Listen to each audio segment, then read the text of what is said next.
Siapa orang-orang ini?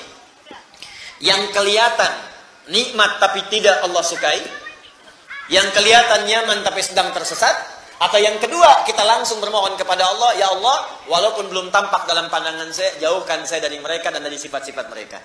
Jangan sampai saya seperti itu. Baik dibaca ghairi ataupun ghaira. Yuk kita lihat. Wadhul hali ad-dhamir fi 'alaihim wal 'amil an'amta 'alaihim mimman taqaddama wasfuhum wa na'tuhum hum ahlul hidayah wal istiqamah wat ta'ah lillahi wa rasulihi wa imtithali awamirihi wa tarki nawahihi wa zawajirihi ghairi siratal maghdubi 'alaihim wa humul ladzin fasadat iradatuhum. Dengan keterangan kalimat ini baik dibaca ghairi ataupun ghairu, Allah memberikan gambaran kepada mereka, maksudnya kita semua yang membaca ayat ini, ya, supaya mereka mengikuti ahlul hidayah, ya, berpedoman kepada orang-orang yang mendapatkan hidayah Allah, wal istiqamah wat ta'ah, orang-orang yang istiqamah, yang taat. Jadi Allah sampaikan kepada kita, ikuti orang-orang taat, ikuti orang-orang istiqamah, ikuti orang-orang yang dapat hidayah, 4 golongan tadi. Ya, kemudian wamtithali awamirihi, dan berusaha menunaikan perintah-perintah Allah, wa tarki nawahihi, dan meninggalkan larangan-larangannya. Dicari model seperti itu dari 4 tadi. Makanya tadi saya katakan di awal, kerjakan perintah, jauhi larangan. Kemudian selanjutnya, wa zawajiruhu ghairu siratal maghdubi 'alaihim, dan sekaligus dengan kalimat ini meminta kepada Allah agar dihindarkan dari sifat orang-orang yang merasa nyaman hidupnya di dunia tapi ternyata dilaknat oleh Allah. Atau memang ada juga yang tidak nyaman tapi juga dilaknat. Wah, ini yang paling menyedihkan. Sudah hidup gak enak, langsung dicela juga oleh Allah. Ya, Masya Allah. Nah, maka siapa mereka ini? Ya, kita baca. Alladzina fasadat iradatuhum fa'alimul haqqa wa 'adalu anhu. Pertama kata Allah, ini berlaku hukum umum bagi orang-orang yang fasadat iradatuhum, orientasi hidupnya sudah enggak jelas. Satu, kata Allah, ini langsung diterangkan, kemudian keterangannya ghairil maghdubi atau ghairal maghdubi 'alaihim. Pertama, bukan golongan orang yang dibenci oleh Allah. Ghairil maghdub, orang yang dibenci oleh Allah. Allahu Akbar. Benci manusia dia udah susah, jadi benci Allah mau lari kemana? Ghairi, atau dibaca ghaira, saya tanda kurung, al-maghdubi 'alaihim. Siapa mereka ini? Kata Ibnu Katsir rahimahullah, penulis kitab Ibnu Katsir atau Al-Qur'anil Azim, mengatakan ini pertama punya ciri umum. Oh, hati-hati dengan ciri ini. Artinya kalau ciri ini melekat pada seorang hamba, berarti tanda hamba itu sedang tidak disukai oleh Allah Subhanahu wa taala. Ciri pertama, alladzina fasadat iradatuhum. Orang-orang yang alladzina disebutkan 1080 kali dalam Al-Quran. Kalau di ilmu nahwu disebut ismun mausulun yadullu 'alal jam'il jam'iyyah. Huruf sambung keterangan menunjukkan bentuk jama' tanpa batas. Bisa laki-laki, perempuan, tua, muda. Masuk kategori balik, kaya, cukup, semua tanpa batas. Fasadat iradatuhum, yang orientasi hidupnya sudah tidak jelas. Rusak. Fasad itu rusak. Jadi kalimatnya sudah bukan gak jelas lagi, rusak. Papan tulis, tulisannya gak jelas. Papan tulis, tulisannya tidak jelas. Dengan yang kedua, papan tulis yang rusak. Beda kan? Ada orang yang orientasi hidupnya tidak jelas. Yang kedua, memang hidupnya sudah rusak. Kalau manusia yang menyebut rusak, mungkin persepsinya bisa berbeda. Kata orang Bekasi, rusak. Kata orang Jakarta, enggak kok. Kata si Fulan, ini orang jahat. Kata yang lain, baik kok. Makanya kadang-kadang ada orang disebut baik, ada orang saat yang bersamaan menyebut dia buruk. Jadi kalau ada satu visi dengan orang yang lain, pandangan bisa beda. Menurut preman itu baik. Menurut yang suka mabuk itu bagus. Tapi bagi yang nggak suka mabuk, buruk. Mencuri, buruk. Bagi siapa? Bagi yang tidak mencuri. Bagi para pencuri, profesi. Bagi kita korupsi buruk, yang nggak korupsi. Bagi koruptor itu peluang.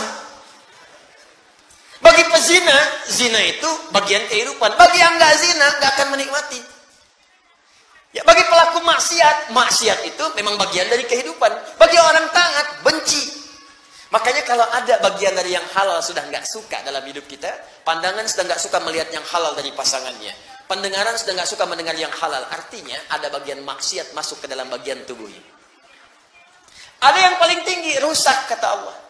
Sehingga dengan rusaknya itu, mohon maaf, dia mendapatkan murka Allah subhanahu wa ta'ala. Telinga rusak, mata rusak, lisan rusak, hati rusak. Siapa orang-orang itu? Alladzina alimul haqqa wa hum alimu al-haqqa wa adalu anhu. Allahu akbar, na'udzubillah min haula. Mereka itulah orang-orang yang sudah mengerti sebuah kebenaran dengan jelas. Benar. Jelas, hujahnya nggak bisa dibantah lagi. Memang jelas. Dan mereka yakin itu benar. Mereka tahu ini benar. Tapi mohon maaf, dengan pengetahuan itu, justru mereka berpaling dari kebenaran yang dimaksudkan. Udah tahu benar, diingkari. Udah tahu benar, nggak dikerjakan. Udah tahu kemudian salah, masih dilakukan juga. Sudah tahu kata Allah ini yang benar, dia tinggalkan ini yang salah, dia kerjakan. Maka ini ciri pertama pada orang-orang yang hidupnya sudah tahu kebenaran hak. Kebenaran itu dibagi dua. Ada sidqun, sad, dal, qaf. Ada hakun, itu berbeda. Lihat sini. Ada as-sidqu. Ma yahtamilu sidqa wal kadhib. Kalau disebutkan kalimat sidqun, itu persepsinya bisa beda. Kadang menurut si A itu benar, menurut si B itu salah. Tapi kalau hakun, al-haq, itu artinya kebenaran yang sudah memang benar dan buktinya nyata, sulit untuk ditolak. Dan satu-satunya kebenaran yang tidak bisa dibantah lagi, kebenaran yang bersumber dari Allah subhanahu wa ta'ala. Quran surah kedua, ayat 147. Al-haqqu mir rabbika fala takunanna minal umtarin. Semua yang hak itu pasti sumbernya dari Allah subhanahu wa ta'ala, maka jangan pernah ragu saat Anda mendapatinya. Nah, kalau orang sudah mendapatkan keterangan hak, lantas kemudian dia menyalahinya, maka Allah benci dengannya. Murka, rusak lantas hidupnya. Apa hak yang paling tinggi? Hak tauhid. Allah terangkan dengan jelas. Silahkan dibuka dimanapun, cuma dalam Al-Quran yang mengatakan saya Tuhan, sembah saya kata Allah. Quran surah ke-20 ayat ke-14. Innani anallahu la ilaha illa ana kata Allah, fa'budni. Saya Allah, fitrah ketuhanan, berani mengatakan saya Tuhan. Jadi kalau ada yang bukan Tuhan, tidak akan bisa mengatakan saya Tuhan. Karena Quran itu firman Allah, dan Allah memiliki sifat-sifat ketuhanan. Karena punya sifat ketuhanan, punya bagian ketuhanan, dan sempurna ketuhanannya, maka berani mengatakan saya Tuhan. Makanya keterangan ini Anda nggak akan temukan dalam buku manapun dan kitab manapun, kecuali di Al-Quran. Kenapa? Karena fitrah manusia tidak bisa mungkin mengatakan lisannya saya Tuhan. Mustahil. Allah mengatakan saya Tuhan. Tidak ada Tuhan selain saya. Kemudian menyampaikan kepada kita untuk belajar, cerna dengan akal. Ini saya bandingkan secara logika. Ya, makhluk tidak sama dengan Khalik. Jadi kalau makhluk punya sifat A, pasti Tuhan akan beda. Karena Tuhan mesti beda dengan makhluk. Turunkan ayat ini, turunkan ayat ini, turunkan ayat ini. Sampai sempurna kita dapatkan pengetahuan. Tapi kalau kita sudah sadar Allah itu Tuhan yang benar, masih berpaling juga dari situ. Nah ini satu, Allah nggak suka. Turunannya, sifat-sifat misalnya kenabian. Misal yang paling contoh, Ibnu Katsir menyampaikan contoh dengan jelas. Misal,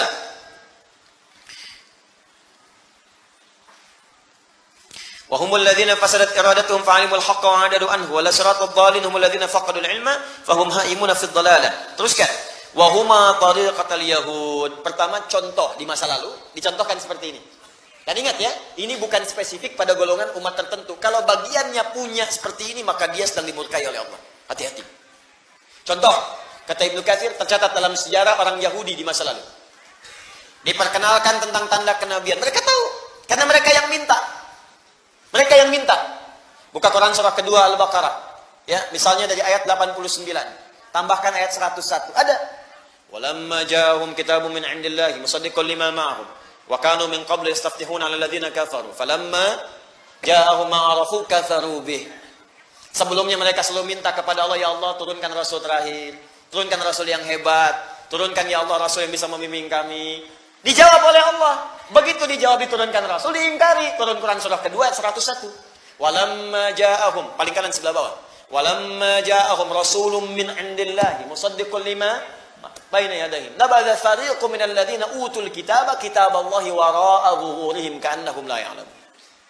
Mereka minta di kitabnya tercatat tanda-tandanya. Nanti akan datang Rasul terakhir, ya, di bagian-bagian pundaknya itu ada tanda kenabian. Kalau dia jalan awan-awan menaungi, kalau dia sakit langsung obatnya ada dalam dirinya, ada semuanya. Dan mereka tahu ketika Rasul itu diutus, tahu siapa itu. Bahkan bahasa Qur'annya, Quran surah kedua ayat 146. Ya, alladzina atainahumul kitaba ya'rifunahu kama ya'rifuna abna'ahum. Sungguh orang-orang yang baca di kitab itu kenal Nabi Muhammad seperti mereka mengenal anak-anak mereka sendiri. Nah ini kata Al-Quran, orang-orang yang tahu baca di kitab itu ngerti betul. Tahu ciri Rasulullah seperti mereka mengenal anaknya masing-masing. Tahu. Cuman satu masalahnya. Mereka merasa Nabi yang diutus ini yang terakhir bukan dari kalangan suku mereka. Fanatisme muncul. Karena bukan dari kalangan kelompok, bukan dari kalangan bukan dari kalangan sukunya, bukan dari jalur nasabnya, ditolak itu. Jadi bukan menolak kerasulannya, menolak karena bukan berasal dari golongannya. Itu. Karena bukan jalurnya dari jalur Sarah. Padahal tidak ada masalah dengan Sayyidah Sarah. Dua-duanya sama. Ya, Sayyidah Sarah, Sayyidah kemudian Hajar, tersambung ke Nabi Ibrahim alaihissalam. Cuma mereka pengennya dari golongan mereka. Karena nggak dapat masuk dari situ, benci dengan Nabi Muhammad, bahkan ingin membunuhnya. Nah, itu maka disebutlah seperti itu. Itu puncak tertinggi kedua. Pertama, menentang Allah. Kedua, menentang Rasul. Dah tahu Nabi itu baik, Nabi itu sempurna, disoal misalnya. Nah, itu besar itu. Ya, harus kembali ke jalan yang benar, kita doakan. Menentang Allah juga demikian. Sudah tahu Allah Tuhan yang Esa. Dia bahkan mengatakan, asyhadu an la ilaha illallah wa asyhadu anna Muhammadar Rasulullah. Saya ingatkan dengan baik-baik, hati-hati dengan ini. Lantas lisannya bisa mengatakan semua agama sama, menuju pada Tuhan yang sama, cuma caranya beda-beda. Itu tingkat pertama, ghairil maghdubi alaihim. Awas, hati-hati kalau ada yang seperti itu. Kalau dalam urusan akidah saya tegas. Saya gak peduli. Ya, Anda mau adu argumentasi, duduk dengan saya. Silakan kita bicara. Ya, duduk. Anda punya buku apa? Baca, ayo duduk dengan saya. Jangan-jangan Anda baca Quran aja belum lancar. Hah? Anda bisa mengatakan semua agama sama, dalilnya ini, baca di hadapan saya. Saya pengen tahu bagaimana cara baca Anda. Ya. Itu. Ada sesuatu yang salah gitu. Nah, itu maghdubi alaihim. Sudah tahu Allah yang benar, lisannya mengatakan salah. Kita itu nggak usah diajarkan toleransi. Islam itu sudah khatam masalah toleransi. Cuma di kita ada ajaran lakum dinukum. Makanya kita hormati saudara kita sebangsa setanah air yang Kristen, ya kan? Ada hari ibadahnya kita hormati, nggak usah diganggu, jangan ganggu. Ya, nggak usah sweeping ke tempat ibadah orang lain. Ya, nggak usah, jangan lakukan karena kita punya sifat toleransi di situ. Ya, tapi juga jangan terlampau heboh ya, agama hari ibadahnya aja belum muncul, kenapa sudah pada heboh begini? Kita hormati, kita toleransi. Jangan sweeping, jangan ganggu. Hormati mereka, mengganggu dosa kita. Tapi kalau bertanya tentang Islam, jelaskan. Itu keindahannya. Jelas sampai sini? Di kita khatam di wilayah-wilayah itu. Dan kita diminta untuk menjaga nilai keutuhan dalam kehidupan. Jelas?